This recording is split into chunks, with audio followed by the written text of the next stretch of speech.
December 28th, 1979. A creek bank 4 kilometers outside a tiny Queensland town. It's nearly dark. Two 16-year-old boys are standing at the edge of the bush, and about 30 meters away, at the tree line, something is standing up that should not be able to stand up. It's somewhere between 2 and 3 meters tall. It's covered head to foot in dark hair, and it's looking right at them. So they do what two terrified teenage boys with rifles do. They raise the guns and they shoot at it. They miss every shot. And here's the part that should stop you cold. The thing doesn't charge them. It doesn't roar. It turns and it disappears into the scrub, and it leaves behind a smell. A thick, sulfurous, rotten stench hanging in the air where it had been standing. They missed. And that miss, those few wasted bullets fired into the dark by two scared kids, ended up building the entire identity of a town. Stay with me, because this one gets stranger the longer you look at it.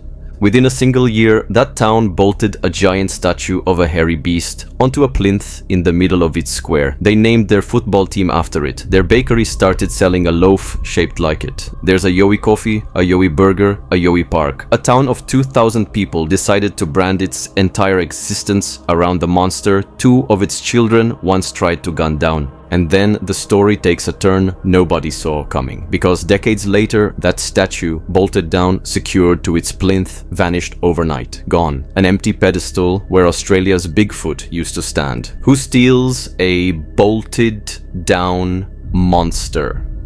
And why? Here is the lens I want you to watch this whole thing through. Most cryptid stories give you one strange night and then just go cold.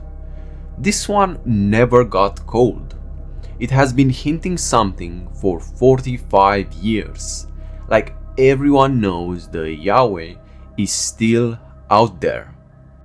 Watch how the strangeness keeps leaking out. First the creature, then the smell, then the dead animals, then the statue that wouldn't stay whole, and finally the statue that wouldn't stay put. Hold the numbers in your head as we go, because they're unsettling on their own. A town of roughly 2,000 people, a sighting more than 45 years old, one witness who went silent for 20 years and still will not take a word of it back. 3 statues, each with its own grim fate. And one theft that should not have been physically possible. Whatever those two boys disturbed at the tree line that night, the town has never quite been able to put it back to sleep. Quick note before we go deeper, some of you in the comments on my 4 cryptids video specifically asked me to go further on Kilcoy, because I only gave it about a minute there. This is me making good on that. So if you were one of the people asking, this one's for you. 2 boys, 1 creature at the tree line, and the town that turned a single night of terror into a 45-year obsession. This is the real story of the Kilcoy Yahweh. Let's start with what we actually know, and we know more than you'd think, because one of the 2 boys has a name and he's still alive. His name is Tony Solano. On the night of December 28th, 1979, he and a friend, both 16, were out in the bush near Sandy Creek, about 4 kilometers from the center of Kilcoy.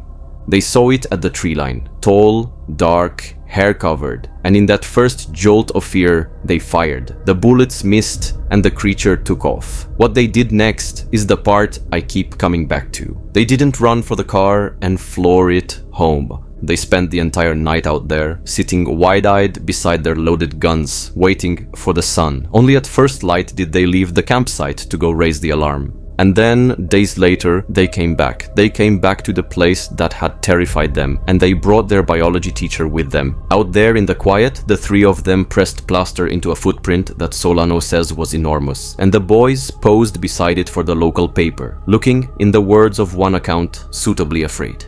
Look at that photo and you're looking at 2 kids who clearly believe something is still out there in those trees, watching them measure its track. What convinced Solano, and I want to be careful to frame this as his account, the things he says he found, not things I can independently verify, were the details around the site. Several large footprints pressed into the ground, traces of brown hair caught on the foliage, and the strangest one, dead hares, headless, their bodies looking like they'd been crushed. That's the detail he points to. That's the one that stuck with him. I'll tell you what I personally keep snagging on, and you can tell me in the comments if I'm reading too much into it. It's the hairs. Not the footprints, not the hair on the branches, the hairs. Something tore the heads clean off small animals and crushed their bodies and left them there. And whatever did, that was still close enough that two armed teenagers chose to sit awake until sunrise, rather than walk back to their car in the dark. I've covered a lot of encounters on this channel. The ones that get under my skin are never the big blurry shape in the distance. They're the small, specific, wrong details, like a field of headless hairs that your mind can't file anywhere comfortable. Here's what really gets me about Tony Solano. He had every reason over 45 years to walk it back, to laugh it off, to say, you know what, we were 16, it was dark, we were probably spooked by a feral pig or a stray steer.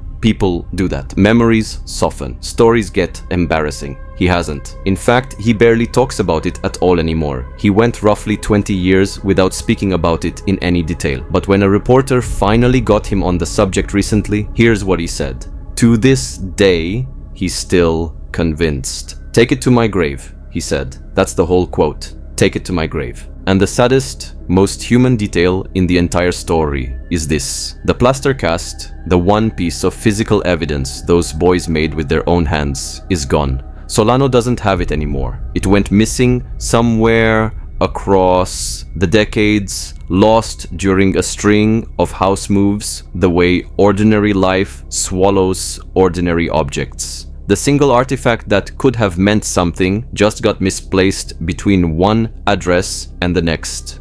These days, he occasionally drives through Kilcoy, but he rarely stops. If he did, he'd see his own 16-year-old face staring back at him, a yellowing newspaper clipping from 1979, still hanging on the wall of the Regional Historical Society. A teenager, frozen in newsprint, looking suitably afraid. The man drove on. The boy stayed on the wall. The footprint cast is lost. The witness has gone quiet. But 45 years on, he won't take a single word of it back. So what did the town do with that? This is where the title gets put to the test, so let me actually deliver on it. The town's reaction to two boys shooting at a monster was not fear. It was not solemn reverence. It was, almost immediately, a marketing campaign. Within a year, Yowie branding got slapped onto everything Kilcoy could think of. Spoons, t-shirts, the lot. And within that same year, the town commissioned its first Yowie statue. A creature carved from a single beech log, hoisted up onto a plinth in the center of town. Was it a warning to curious outsiders or a lure to bring them in? Honestly, it was both, and the town knew it. And here's the detail that demolishes my own title, which is exactly why I want to tell you about it. The man who drove the statue project was a local councilman named Bill Macaulay. According to his own son, John, Bill was deeply skeptical of the entire thing. In John's words, very disbelieving of the whole story. He didn't build a monument because he believed. He built it because he could see the opportunity, or the council could, to put a forgettable little town on the map, and they jumped right on it. So here's the honest version, and I think it's stranger than the title lets on. Kilcoy didn't fall to its knees before the Yowie. The man who built its monument didn't even believe in it. What actually happened is that a forgettable little town got touched by one genuinely frightening night, and instead of forgetting it, the way towns forget almost everything, it wrapped its whole identity around the thing in the trees and never let go. 45 years later, it's still holding on. That's not worship. It's something I find harder to explain than worship would be. The grand plans, by the way, were spectacular and mostly went nowhere. Bill Macaulay reportedly drew up schemes for Yowie boat rides and illuminated the Yowie Hall of Fame, even Yowie safaris out into the countryside. None of it panned out, but the bones of it stuck. To this day, you can walk into Kilcoy and buy a Yowie loaf at the bakery, double the size of a normal one, grab a Yowie coffee, watch the local football club, the Kilcoy Yowies, take the field, and at least until recently, order a Yowie burger at the pub. The town calls itself the Yowie capital of Australia. They built a whole little economy on a monster nobody can prove exists. Now, about that statue, because the statue has lived a far weirder life than the creature it's supposed to represent. And this is the part I genuinely could not make up. The original wooden yowie was, let's say, anatomically complete. The sculptor gave it the full set of family jewels, and that decision caused an immediate stir in town. But the real problem wasn't the prudes. It was the souvenir hunters. Over the years, trophy seekers kept showing up and lopping off the statue's genitals to take home, repeatedly. The poor thing got, for lack of a better word, repeatedly demanded by passing vandals.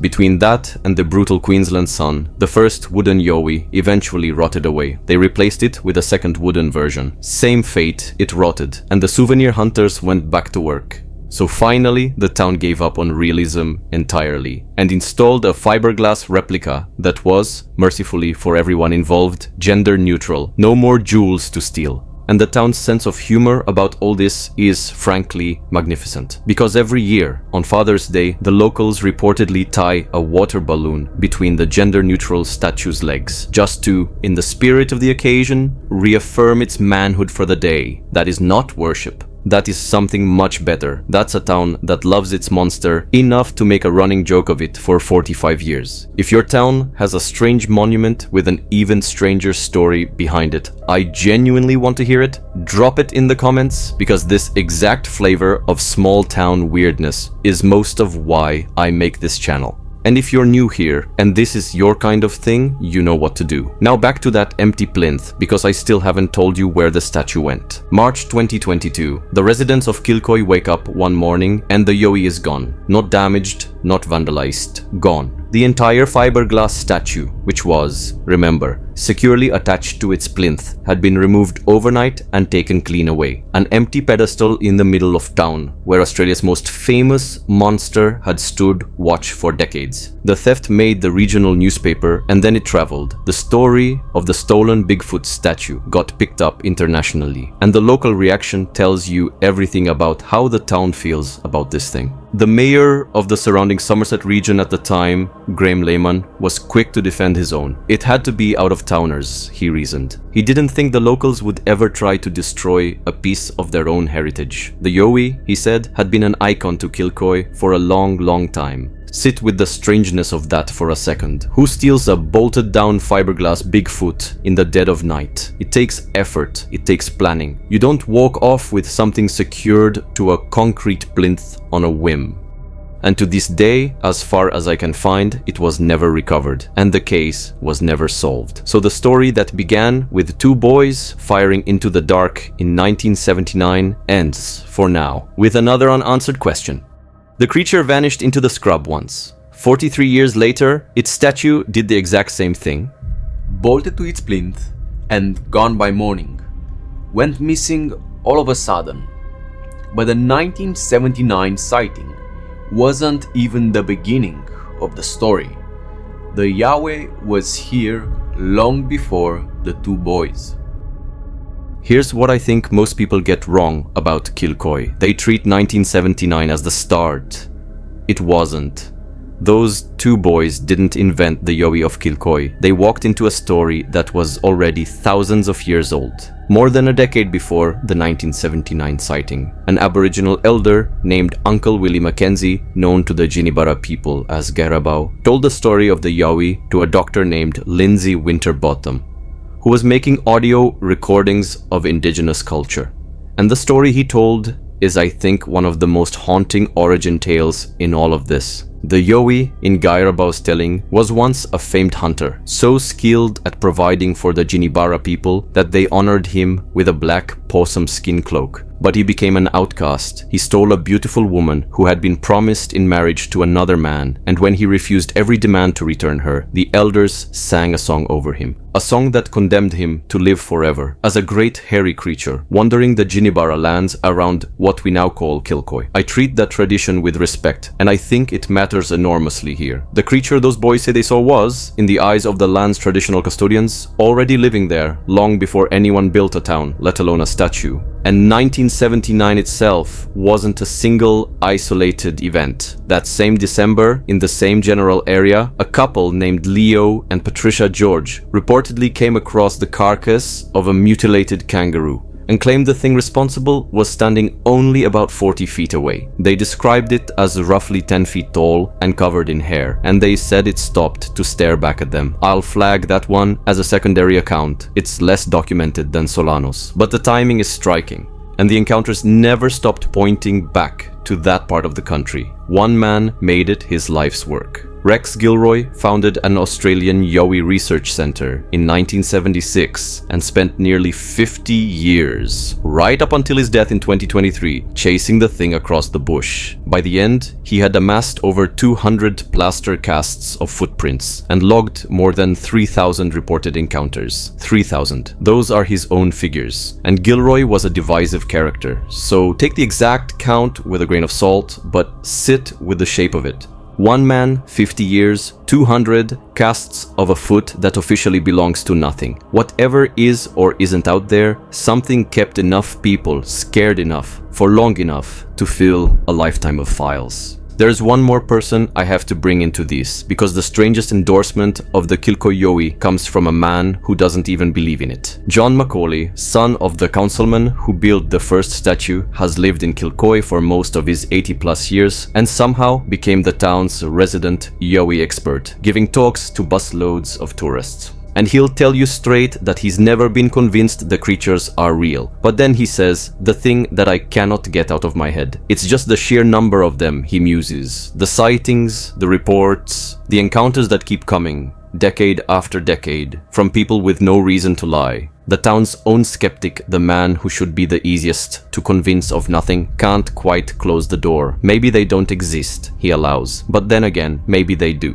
So let's go back to that word, worship. I told you at the start it was a stretch, and it is. Nobody in Kilcoy is on their knees before a fiberglass Bigfoot, and they tie a water balloon to it on Father's Day. But sit with everything you've just heard and tell me the truth is any tamer. A creature at the tree line, bullets that missed, a stench of sulfur, a field of headless hairs, a footprint cast that vanished, a statue mutilated again and again, rotted twice, and finally lifted off a bolted plinth and carried into the night by hands nobody has ever identified. And underneath all of it, a Dreamtime curse older than the town, promising that something hairy and exiled walks that exact stretch of land forever. 45 years on, a town of 2,000 people still can't leave it alone, still bakes the loaf, still names the team, still feels the pull of whatever passed through Sandy Creek that December night. Call it tourism if you want. I think it's something older than tourism. I think a place can be marked by a single night the way Solano was marked and never fully shake it loose. The Yowie didn't need to be proven to take root in Kilcoy. It just needed to be seen once by two terrified boys and refused to ever fully leave. Tony Solano will take Sandy Creek to his grave. The statue is gone and the empty plinth is still there. And somewhere in the hills above Kilcoy, if you believe the people who never stopped reporting it, something is still standing at the tree line, watching the town that tried to shoot it. And then, strangest of all, decided to love it instead.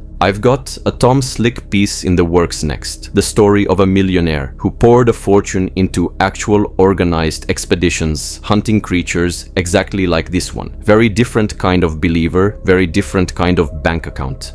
Before I end this video, I double checked and it seems the statue is back in its place. Would be great if someone from the area could confirm this. Also, make sure to subscribe so new videos find you when they drop, and tell me down in the comments, do you think Tony Solano really saw something at the tree line in 1979? I read every one of the comments, so please do let me know. Thank you for watching, I'm Alex, and I'll see you in the next one.